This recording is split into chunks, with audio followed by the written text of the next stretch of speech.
This is the On the Pony Express podcast, part of the On3 network. Check out all the SMU coverage you need at ontheponyexpress.com. Now, here's your host, Billy Embody. Billy Embody. 1, 2, 3, let me go.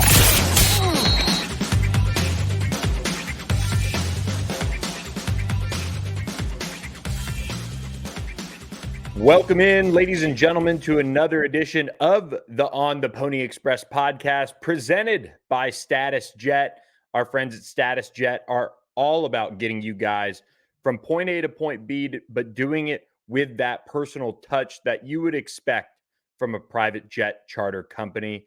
And that's why we trust them with getting us to and from places when we can, of course. But whether you're looking for the perfect aircraft to buy, if you're looking to sell a plane, experience a new level of luxury with our friends at Status Jet. David Henry and his entire team will take care of you guys from start to finish throughout the process of chartering a private jet. And when we look ahead now to later this month, January 31st, the new schedule for SMU will be out, and it'll be that perfect opportunity to get a jump start on booking your travel to any of those ACC venues that you want to get to. And that's why when you use the code PonyUpACC or mention us on theponyexpress.com, when you work with Status Jet, they will give you a discount on your round trip flight when you book through them at Status Jet. So if you're looking for that personal touch, if you're looking for all the little details to be worked out, check out Status Jet at statusjet.com, presenting sponsor of the On the Pony Express podcast. Appreciate their support of the pod. Guys, we've got a lot to talk about here. Since we last chatted, a lot has happened for SMU, and we're going to kind of take a reset and address where things stand in the transfer portal for SMU as their needs are being hit, but there are still some out there. But first, we get to the news that we haven't talked about just yet when it comes to SMU, and that is two promotions or tweaks to the coaching staff. One a promotion and the other a tweak in responsibilities. We're going to jump into those right now, as last week SMU did promote defensive assistant Sam Dunham to the edge spot on that defense, handling those pass rushers, the Bandits, as they're called in Scott Simon's defense. Sam Dunham promoted to this role. He coached this position last year for SMU as a graduate assistant analyst type of situation. And so the guys that you saw in this role, guys like Nelson Paul, Isaiah Smith, Cam Robertson, players at various points of their careers, all got coached up by Sam Dunham. And he's somebody that this coaching staff has a lot of respect for. He spent the better part of December on the recruiting trail, actually, as Keenan Hall left, and then Johnny Brewer left. So there were two spots open, but Sam Dunham was working with one, and then De'Aaron King was working on another. And so he spent the past season as a senior defensive quality control analyst, and he's been somebody that has been kind of talked about among coaching staff members that I've talked with as far as being an up-and-comer. And this is an important move for SMU to go ahead and do and address that position that they had open after Johnny Brewer, after Keenan Hall left. They promoted De'Aaron King, which we've talked about already, and we've broken that down for you guys. But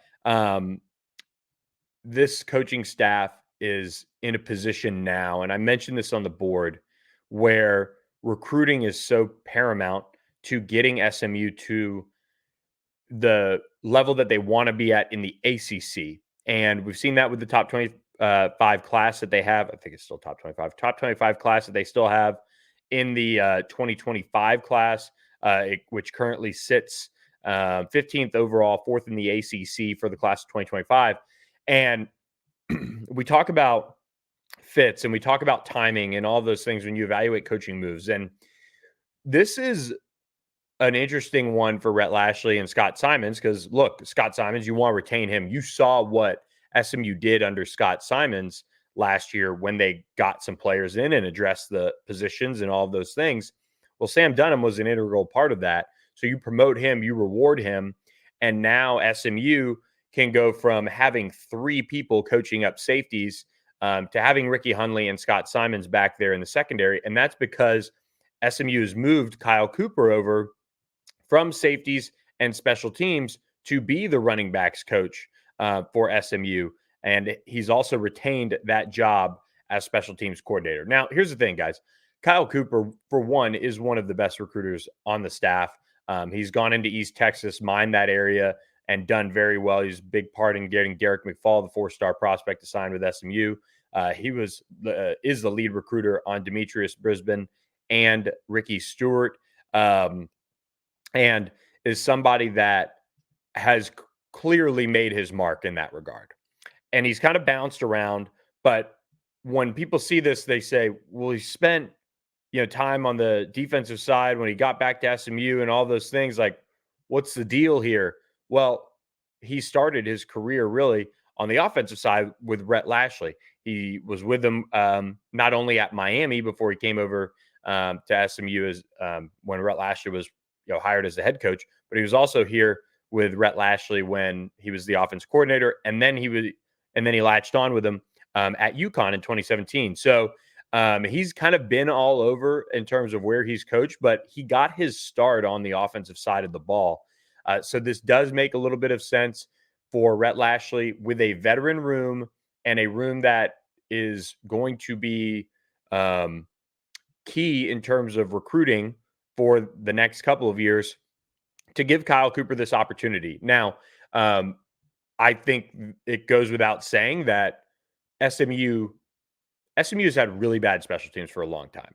So let me be pretty clear on that. I mean, it's for off the top of my head, since Frank Gans Sr. left, special teams have been, for the most part, bad. They've been okay here and there at moments, but we know it's been consistency. We always talk about the back-breaking kicker-off return for a touchdown that has happened here and there over the years in critical moments. Well, SMU has, for the most part, been able to remedy a lot of the return game issues. You look at Rice. That was a game where they were helped with dumb penalties, things like that. It kind of didn't go that well. But you look at some of the things that SMU was able to do covering kicks, and SMU's kick and punt return was not bad this year. And I'll have to look it up, but this was a unit that definitely got better in that regard. Where people will pull their hair out is looking at some of the block punts, the block kicks, all of those things that SMU was susceptible to this season in moments. But you look at this group, it was the first time that SMU was working with Kyle Cooper as a special teams coach. And so as a young coach breaking into a new role, there's no doubt that he's got to improve some things, notably protections. That is the big thing that he's, I'm sure, going to be working on this offseason. And it's not to say that, if we're sitting here in a year from now and things don't improve, Rhett Lashlee won't make a move. But I think one thing that we look back on going into this season is that there wasn't much shakeup in terms of who's coaching what, who's doing this and that. They tweaked some things on the defensive side of the ball, but it was the same group. And going into the ACC, I don't mind betting on guys that you are familiar with. And in Sam Dunham's case, he coached that unit. So people who were looking at the 2 spots that were opened up, Johnny Brewer leaves, Derek King leaves, and they were saying, oh, what's Rhett Lashlee going to do? One, SMU had to go out and basically restructure all the contracts for all these coaches, right? And they had to go out and spend money. to do that, to keep guys. Scott Simons, we're sitting here January 9th. LSU has opened. Missouri has opened. Texas A&M has opened. There's been multiple big jobs that have opened in the region. And as we're sitting here recording this podcast, we really haven't seen Scott Simons' name even get to that point where you're sitting there saying, oh man, is he going to stay? Is he going to go? They've offered him all those things. Now, USC opened up a while ago. I heard he completely flat out turned that down. Even an opportunity to interview. So when you look at retaining staff and retaining key members, SMU has not been cheap this offseason. They've had to go out and do things for some of these coaches to get them not only on the ACC level, but also reward them and also pay them fairly based on what they think they deserve. Rhett Lashlee, Keenan Hall, he said, you know what, I want an associate head coach title. That came with a massive bump. There wasn't too much SMU could do to give him all the things that he wanted. Johnny Brewer, he's getting a shot to be a first-time play caller. Makes a ton of sense for him to go. So you have two spots where SMU has a coaching staff where your head coach is your play caller and very involved already in quarterbacks and game planning and all those things. So that's a hard hire. Most OCs are quarterbacks coaches. It's very hard to have a standalone quarterbacks coach that you bring in and say, hey, look at all this upward trajectory you can get. Johnny Brewer had to leave to go get that. D'Eriq King, if all goes well, he's going to probably one day leave to go get that. And that's a good thing. That's something that needs to happen and shows that you're having success on the field. So hiring for the quarterback coach's job is not necessarily this thing where you just go money whip somebody who has been at a Power 5 level, because guess what? It's a hard position to hire for when you say to them, well, we have an offensive coordinator and Casey Woods here and Rob Likens is co-offensive coordinator, but don't worry, you're not going to get a chance to call plays because Rhett Lashlee is a play caller. Now, that is a totally different discussion. If we want to talk about should Rhett Lashlee be the play caller, that's for another day. But they've been solid offensively with a first-year quarterback, and a lot of that is Rhett Lashlee and this staff figuring out what buttons to press play calling-wise. So when you look at that job, makes a ton of sense to retain D'Eriq King. He had opportunities elsewhere, including one job that he could have gone and been a quarterback's coach and probably had the chance to have upward trajectory at that job at some point. Instead, Rhett Lashlee promotes him, and D'Eriq King, who played for Rhett Lashlee at Miami, understands this offense and relates pretty well to the guys in the room. So he's going to take on recruiting Keelan Russell. He was in home with Tyler Aronson, who moves in at SMU later this month as an early enrollee. This room is going to be pretty safe because D'Eriq King has coached these guys with Johnny Brewer this season and helped these guys develop as much as he can in his role. Now he's going to be a first-time on-field assistant, just like Johnny Brewer was. That was his first time being an on-field assistant, was this job. He'd been with Rhett Lashlee a while in the coaching role. D'Eriq King spent a couple seasons playing for him on the field. So there are those positives when it comes to having a guy who's played the position recently and played for Rhett Lashlee, and just seems like a cool customer. So they rewarded a guy that looks like he's going to be an up-and-coming guy in D'Eriq King. And then when it comes to the running back room, I think this was an intriguing one because, again, you have Scott Simons. Let's go back to this, and this is my opinion on this. You have Scott Simons, who's put together one of the best defenses, or without a doubt, the best defense SMU's had since the 1980s. And you want to keep him, and you want to keep him happy. And the success that they've had is certainly due to a guy like Sam Dunham coaching his position without being an on-field guy. And so you say, okay, we have an opening where we can slide Kyle Cooper to running backs and get another defensive guy on field in a recruiting role. He's really good on the trail from what I've heard. He's got SMU right in the thick of it already for Max Granville, 4-star edge from the Houston area. He's from Texas. He's from the state of Texas, which is always big. So you add a guy who can help you in a couple different ways while he's cutting his teeth as a first-time full-time assistant. He's already coached on the field, hands-on with a position group and a room. So you are taking a very calculated approach with that. It's not like taking somebody who has been off the field in recruiting or in a different role as an analyst and not been able to coach a position and be hands-on because they're working with a Rob Likens or they're working with a Casey Woods or something like that. Instead, they've been hands-on. They've proven that their group can develop and play well. So you reward them. And then the natural decision is, well, what do you do with Kyle Cooper? He's got experience on the offensive side of the ball. They're at the max in terms of where they can be in terms of number of assistants. Well, you don't want to take Kyle Cooper off the road. He has offensive experience. Rhett Lashlee trusts him. Natural fit is for him to go into that running back room and settle in there. And I think it'll be a good fit. I think it'll help, quite frankly. And this is a running back room that has been recruited well, but last year in 2023, I felt like underachieved. I mean, with all the talent that they had, and it was kind of up and down with some injuries and nicks and bruises here, and Keenan Hall's rotation, and I mean, it was a good group that produced at times, but did not give you what you were looking for last year.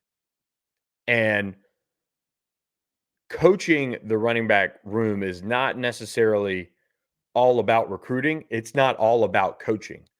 But if you get good players and you keep them rolling, that is the key to having a good running back room. Nobody said, well, that guy's found 5 diamonds in the rough and they've all panned out because he's developed them. This doesn't really happen at running back. You find dudes who at some point or another have shown reasons why they can be productive at the next level. You hit on those evals and then they develop in your system and are productive. What I think SMU needed was they needed to find a way to keep Kyle Cooper on the road. They accomplished that by moving him to running backs while promoting Sam Dunham. And again, when you go to the ACC, I think Rhett Lashlee wanted a little bit of continuity. And now you look around and you have that. In terms of things that still have to happen, Kyle Cooper has to get more out of that running back room. He also has to get more out of special teams.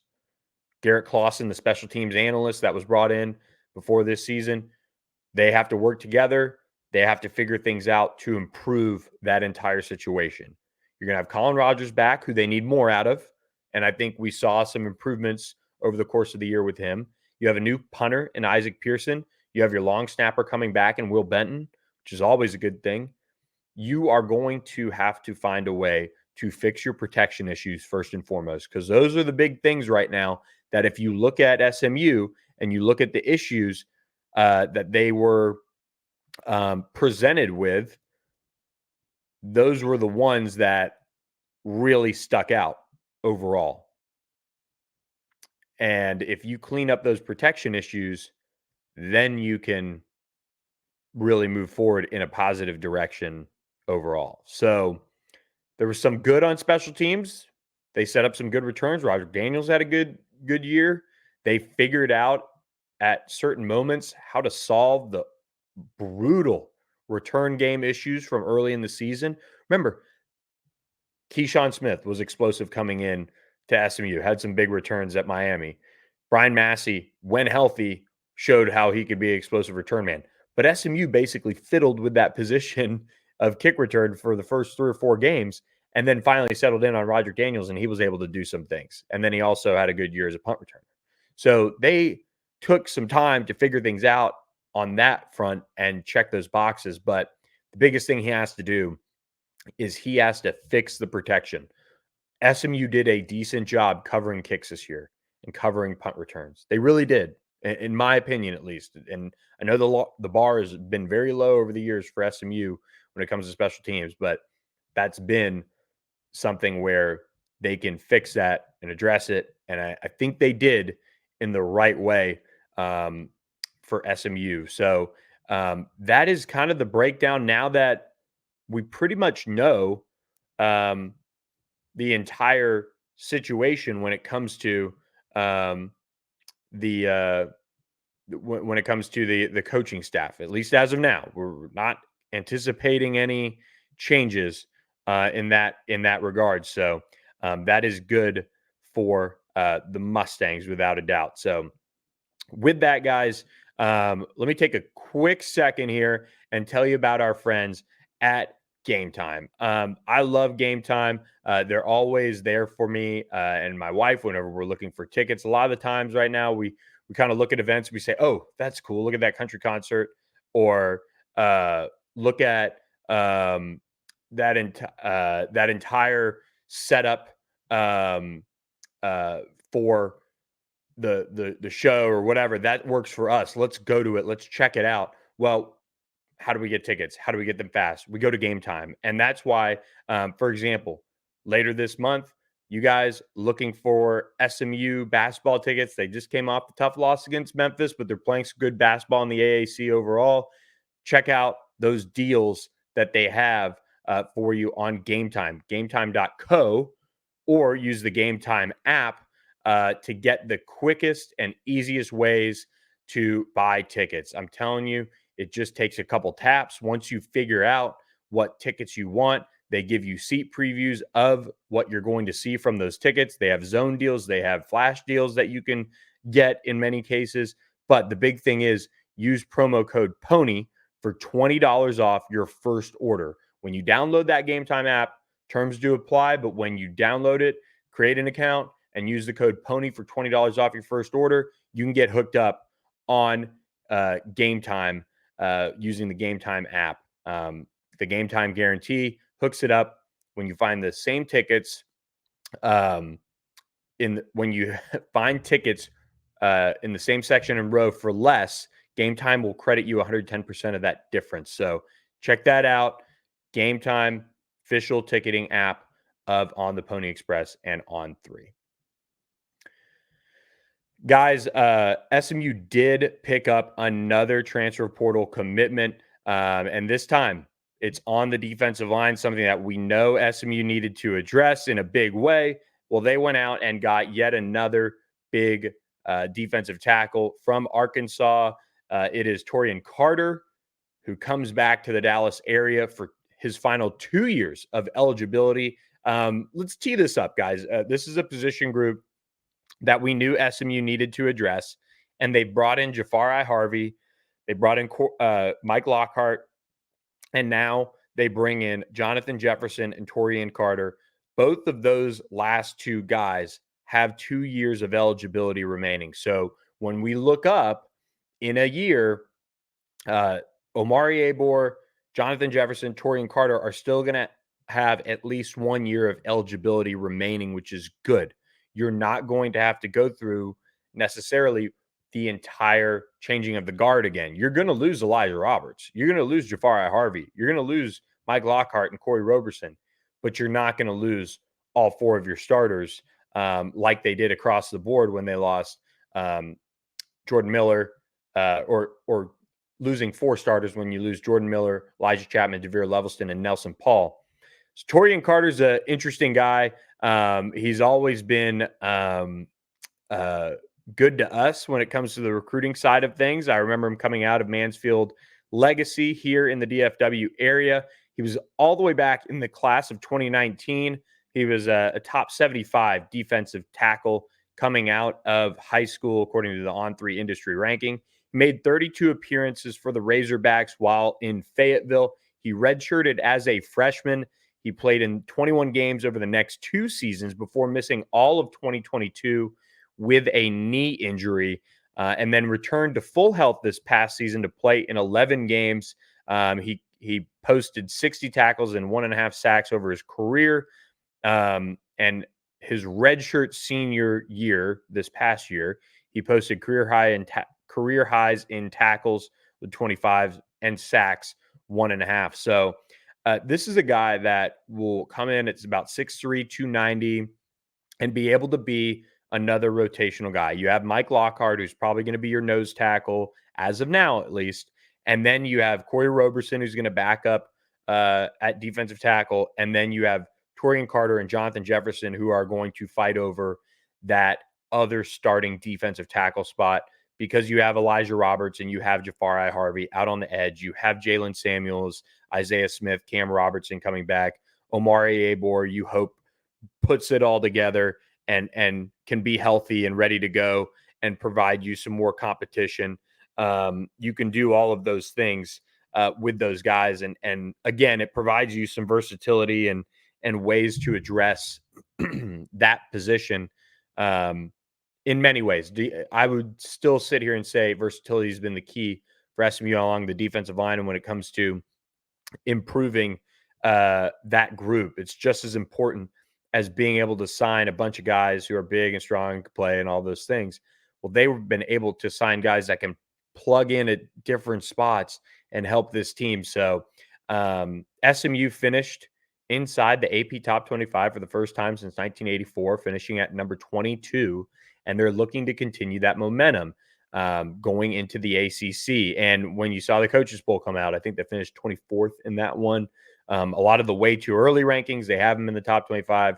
Well, how do they continue that momentum that they built this year? It's about going out and getting guys like this to help you in the trenches. So if you're an ontheponyexpress.com subscriber, which you can join for just $1 for your first 2 months using promo code SMU1, that's SMU the number 1, for $1 for your first 2 months, jump on board. We're at an all-time high of subscribers. The community's fun. We're ramping up our basketball coverage. We're adding a new staff member here in the coming months. It's all a good time to jump on board, but even more so because we're going to be following what's next for SMU when it comes to addressing the transfer portal, and junior days are about to heat up when it comes to the class of 2025 and beyond. SMU already sitting in the top 25 right now in recruiting for 2025. So tune in for much more on that. We're going to turn our attention there here pretty soon. We've got some big interviews to come with many of the top targets. And then it'll kind of be time to put a wrap on that. Preview 2025. We'll obviously cover transfer portal during that time as well. But then you're going to get into the full-blown, all right, addressing needs in 2025. Where do they need to go out and sign guys? Who are they going to target? And we'll also, before you know it, guys, be right into spring football. So it's going to be here before we know it. And it'll be an exciting time with myself, Kevin Longquist, and our new staff member who will be covering it for us in spring football. So jump on board today. In terms of what's next, SMU has addressed the defensive line well enough that you feel good about where things stand. I think what most likely is going to happen is SMU will get into the spring. They will take a look at what they have on the defensive line. There are still some guys that can either work with Calvin Thibodeau and say, you know what, maybe I do need a fresh start. They can transfer after the spring. There are guys that will enter the transfer portal and head into the portal looking for a new home. And SMU could get through spring ball and still address with a defensive tackle. I think that would be smart if they can do that. Now, here's the reality of where they're at.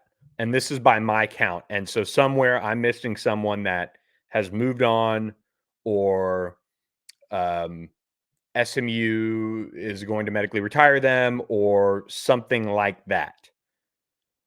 But right now I have SMU at 86 scholarship players. We know that they can only have 85. So you are up against the cap.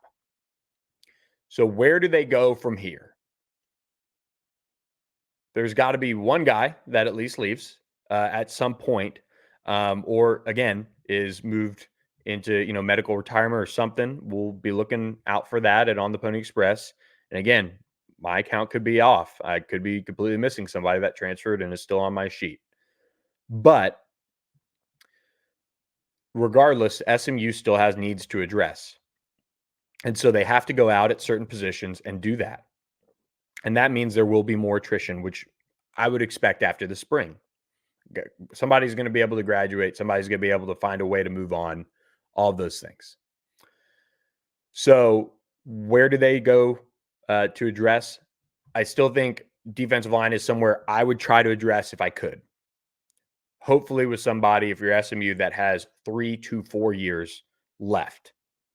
Because if you look at the defensive line right now, they didn't bring anyone in the class of 2024. They have 2 guys out of the 3 they signed in 2023, Braden Flowers and Kevin Allen, left. They redshirted. Kevin Allen, they're hoping, can really take a next step and be a rotational guy, give you a few snaps. And then you have Braylon Jackson, who's still in there as well. And then beyond that, you have Omari Abor as a redshirt sophomore. That's it in terms of the young guys, 4. So they have to find a way to address that position, both with the transfer portal next year after the season, but they could find a way to get somebody who has years, term, all those things left to come in and address the bottom or the youth on that position. That's what I would do. Been asked about Kendrick Blackshear, the Alabama transfer who entered the portal, who's a huge name, long time, fan favorite with his size and strength and all that coming out of Duncanville. I don't think they go in on him. I could be wrong, but I'll check. But he would help the linebacker room without a doubt. He'd be able to, provide depth, but he's only really played special teams for Bama for the most part. He played a little bit on defense against Georgia, I believe, in the SEC championship game, but he's somebody that only has 1 year left. I mean, he was class of 2021, and he's played enough every year to not redshirt. So do you bring in a guy like that when you have Jaquandis Burns, Kobe Wilson, and Ahmad Walker coming back, all with their final year of eligibility? I just don't see it. So then you look at the secondary. Well, they have Deuce Harmon that they brought in. We talked about him on the last podcast, but they also need another corner to address that spot. And the big question would be, all right, well, where do they go? They've got some guys on the roster. I think Teddy Knox is somebody who's going to move over to corner. I think we're going to see guys like Jalen Davis Robinson, AJ Davis, Jahari Rogers, and then obviously the younger guys coming in, Alex Rogers and Speedy Nettles, get opportunities. They still have Keyshawn Mills on the roster. They need to find guys who can really make an impact and help them in that position group, because right now they lost Charles Woods and Chris Meganson, who certainly helped them a lot. Safety is fine unless they find somebody who is a young player that they can bring in who wants to redshirt, hit a reset. But if you're looking for them to bring in a starter or a starter quality, it's just not going to happen at safety. So then let's flip over to the offensive side. Well, we've talked about it for a while. They need a tight end. They need another tight end in that room. I think they'll find it at some point here soon. And we'll have notes on that at ontheponyexpress.com for those who subscribe. But they need a veteran tight end. And there's a couple reasons why. You have RJ Maryland. We saw what happened when he got nicked up against Boston College. He went out of the game. That kind of messed with things. When you don't have RJ Maryland out there, you don't have to respect that tight end hooking up over the middle and just being a safety valve for the quarterback. We saw Kevin Jennings go to him a couple times early, and then he got hurt, and then that was kind of it. Adam Moore made a splash, but he was still just going to be a second-year guy. You need a veteran. You need a bigger body, especially to help with the run game. I don't think they address wide receiver, barring some departures and the right fit overall in that regard. Again, I think younger guy. Running back, if there were to be a guy that, again, wants to come in and fresh start and it's the right situation, this goes across the board, maybe except every position except quarterback. They would entertain it. Don't get me wrong. They would entertain it. But you still have to find guys who fit, who don't top load your room. We're seeing that a little bit at parts of the roster where they have to fix some of that in the coming class, like to finish out this transfer class, and then also in the recruiting class. They have to get younger on this roster. I know that sounds weird to say, but for the future, they need to get younger at certain parts of this roster. Then offensive line. I still think they want to find one more tackle. They're going to give Savion Byrd a chance to come in and start at one of the tackle positions. He'll compete at right tackle in particular. But then you also have a PJ Williams coming back. But who's going to be the swing tackle out of those guys? There are a lot of questions in that group. But what we do know is the offensive line along the interior with Ja'Kai Clark, Branson Hickman, Ben Sparks, Logan Parr, Alex Woods, Justin Osborne, Nate Anderson, King Large, who come in as a freshman, all very much solidified. That's in a good spot. So I think the only other spot would be tackle. They address it and go from there on that front. So there's not too much else to say on what's next. We'll share some targets as we can, but be sure to be at ontheponyexpress.com for that. Quick reminder, guys, before we get to some basketball talk, I do want to talk about SMU's game up at Memphis, where they were able to play well in the first half and then fall. But before we get into that, I do want to remind you guys to check out our friends at StatusJet, statusjet.com. They've got all sorts of different plane options for you guys to handle any type of travel need that you could want. They have helicopters, they have jets, they have big jets, they have all sorts of options for you guys when it comes to your private jet chartering experience. So again, StatusJet, David Henry, a proud supporter of SMU athletics, him and his team will be able to handle any of your needs and also help you out in a pinch. If you had plans with another jet company and they canceled or things fell through, StatusJet can help you charter a jet quickly, efficiently, with that luxury and quality of service that you want. I'm really excited about what we have planned with them. So use the code PonyUpACC when booking with StatusJet. Mention us at ontheponyexpress.com. They'll get you a discount on your round trip. Tough to beat that. We have some big things coming with them as SMU heads into the ACC. Speaking of the ACC, SMU gave it a good go against the top 25 Memphis team.